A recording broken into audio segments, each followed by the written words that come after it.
કેમ છો મિત્રો? આપણે અભ્યાસ કરી રહ્યા છીએ ગુજરાત પ્રાથમિક શિક્ષણ અધિનિયમ 1947 ની, જેમાં મિત્રો આપણે 19 કલમ સુધી સમજી લીધું. એટલે કે પ્રકરણ 1, 2, 3 અને 4 સમજી લીધું. પ્રકરણ 1 પ્રારંભી સમજી લીધું, પ્રકરણ 2 સમજ્યું જિલ્લા સ્કૂલ બોર્ડ, અધિકૃત નગરપાલિકા school board, municipal school board ની રચના, ત્રીજું એના સત્તા ફરજો અને કાર્યો, ચોથું અનધિકૃત નગરપાલિકા સમજી લીધું. પાંચમામાં મિત્રો પ્રકરણનું નામ છે વહીવટી તંત્ર, એટલે કે એડમિનિસ્ટ્રેટિવ ની વાત ચાલી રહી છે, જે આખા શિક્ષણ ઉપર દેખરેખ રાખશે. એની વાતો છે આ વહીવટી તંત્ર. કલમ નંબર 20 થી લઈને 24 કલમના આખું પ્રકરણ સમાવેશ છે. કોઈ પેટા કલમ નથી, એટલે તમારે 20, 21, 22, 23 અને 24 આ 5 કલમો સમજવાની છે.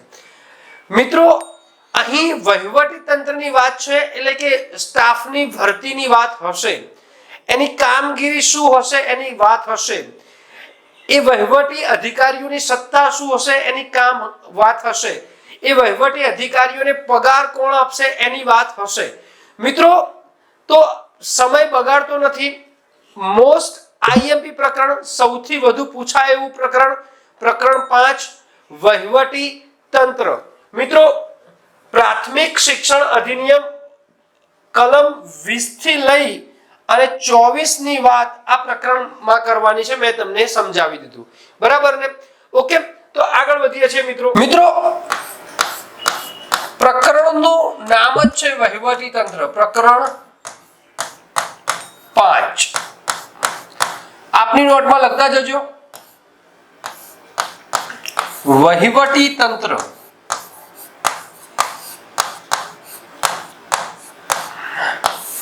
કલમ કેટલાથી કેટલા સુધી છે? કલમ 20 થી 24. પરીક્ષામાં એ પણ પૂછાય છે કે આ પ્રકરણમાં ટોટલ કલમો કેટલી છે, તો અહીંયા ટોટલ કલમો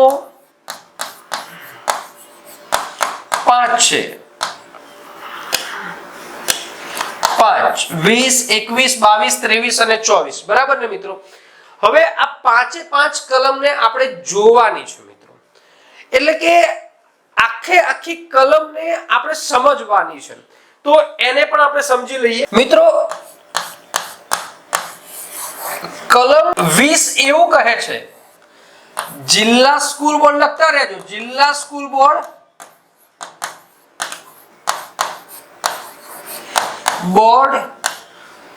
એન્ડ અધિકૃત નગરપાલિકા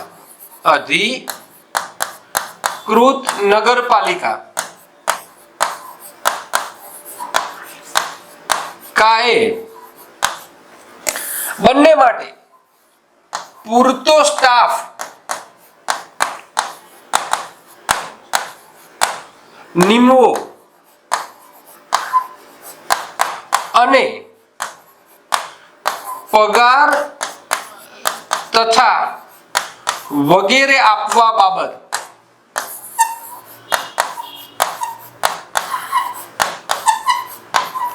એટલે કે કલમ 20 માં એવું કહે છે કે જેટલા સ્ટાફની જરૂર છે, એડમિનિસ્ટ્રેટિવ તરીકે જેટલા સ્ટાફની જરૂર છે, સ્ટાફની નિમણૂક કરવાની. મિત્રો 2010 થી જે શિક્ષકોની ભરતી, બીજી બધી ભરતી કેન્દ્રીયકૃત ભરતી થઈ ગઈ છે. 2010 પહેલા એ જે તે જિલ્લાની પાસે પાવર્સ હતા. જિલ્લા સ્કૂલ બોર્ડ એ રાજ્ય સરકારની મંજૂરી લઈ અને એ ભરતી કરતી હતી. આપણે જ્યારે પીટીસી કરેલું હશે કેટલાય શિક્ષકો, ત્યારે જિલ્લા વાઇઝ જાહેરાતો આવતી હતી.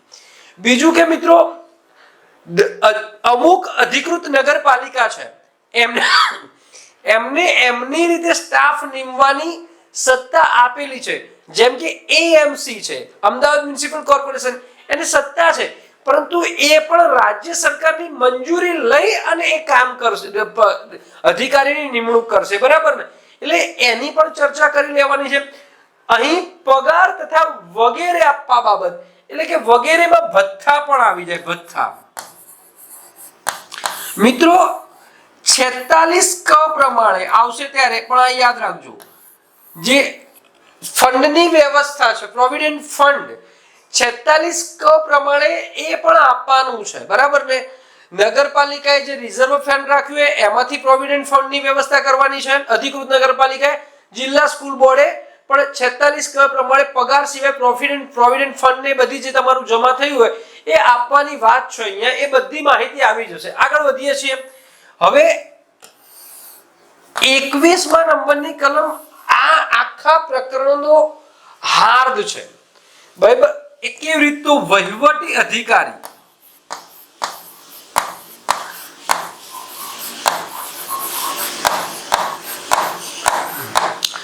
રાજ્ય સરકાર એ વહીવટી અધિકારીની નિમણૂક કરશે, બરાબર ને. આખા પ્રકરણનો હાર્દ છે. પ્રકરણ 5માં 22માં કલમ એવું કે છે વહીવટી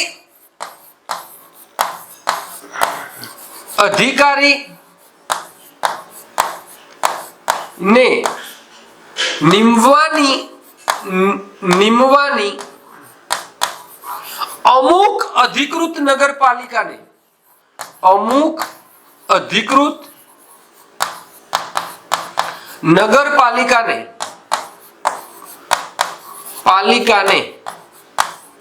સત્તા આપવા બાબત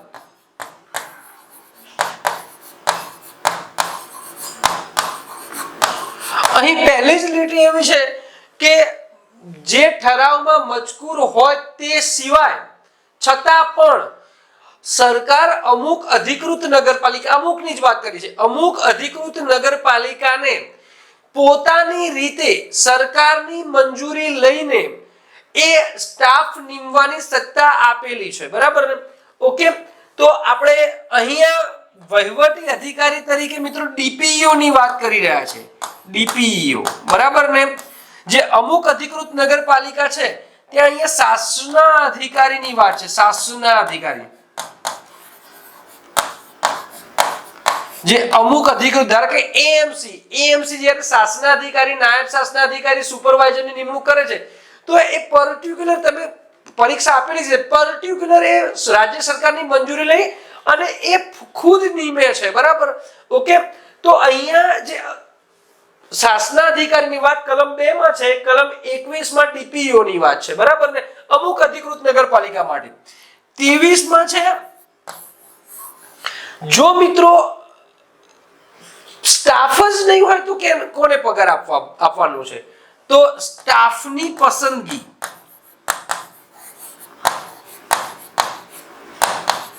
મેં આપને ફરીથી કહું છું કે 2010 પહેલા સ્ટાફની પસંદગી કરવાની સત્તા જિલ્લા સ્કૂલ બોર્ડ પાસે હતી. હા, મંજૂરી તો સરકાર પાસે લેવાની જ હતી, બરાબર ને. તો સ્ટાફની પસંદગી કેવી રીતના કરશે એની પણ માહિતી આવી છે. પણ 2010 પછી શિક્ષકોની ભરતી, એચ સ્ટાફ ને બધું કેન્દ્રીયકૃત કરી દીધું છે, બરાબર ને. ઓકે. 24મા નંબરની કલમ એવું કહે છે, લાસ્ટ કલમની, સ્કૂલ બોર્ડના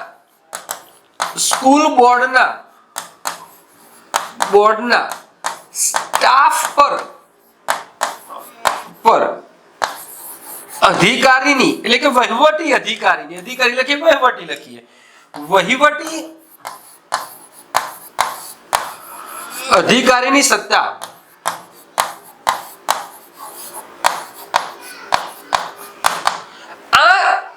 પ્રકરણની મેં 5 કલમ તમને સમજાવી દીધી.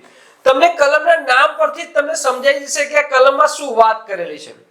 જિલ્લા સ્કૂલ બોર્ડ અધિકૃત નગરપાલિકાએ પૂરતો સ્ટાફ નિમવાનો છે અને સ્ટાફના પગાર, ભથ્થા વગેરે બાબત આપવાની છે, બરાબર ને. ઓકે. પછી 21 માં એવું કહે છે કે વહીવટી અધિકારીની નિમણૂક કરવાની છે જિલ્લા સ્કૂલ બોર્ડમાં. ઓકે. 22 માં એવું કહે છે કે વહીવટી અધિકારીને નિમવાની સત્તા અમુક અધિકૃત નગરપાલિકાને સોંપવા બાબત મુંબઈ બ્યુરો અધિનિયમ 1925 પ્રમાણે એ સત્તા અમુક આપવામાં આવે છે, બરાબર ને.